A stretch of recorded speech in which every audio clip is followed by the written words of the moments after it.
আল্লাহ বলেছেন, পশুর মাংস অথবা রক্ত কখনোই আমার নিকট উপনীত হয় না, বরং তোমাদের তাকওয়াই আমার নিকট উপনীত হয়ে থাকে। রক্ত মাংস আল্লাহ গ্রহণ করেন না, তিনি গ্রহণ করেন মানুষের মনের তাকওয়া, অর্থাৎ মানবীয় ইচ্ছা তার ইচ্ছার সঙ্গে মিলিয়ে নেওয়া এবং তাতে করে মানবীয় আমিত্বে তথা আমির লোভ সাধন করা, জীবিত থেকে মরণের যে স্বাদ তা উপলব্ধি করার চেষ্টা, অর্থাৎ যাকে বলে মরার আগে মরে যাওয়া,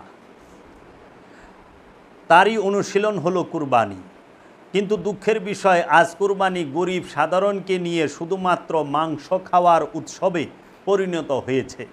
এর কারণ হলো ধর্মের অনুষ্ঠান পালন করতে আমরা অতিমাত্রায় পল্লবগ্রাহী হয়ে উঠেছি, অর্থাৎ অতি উৎসাহী হয়ে উঠেছি। বাইরের অনুষ্ঠান নিয়েই সন্তুষ্ট, কিন্তু ইহার ভেতরের সত্য ও সৌন্দর্য বুঝে নেবার দরকার মনে করি না। এর ফলে কুরবানির এই দুর্দশা। আচার যখন উহার উদ্দেশ্য ও লক্ষ্য হারিয়ে ফেলে, তখন তা অনাচারে পরিণত হয়। কুরবানিও ঠিক সেই অবস্থায় এসে দাঁড়িয়েছে।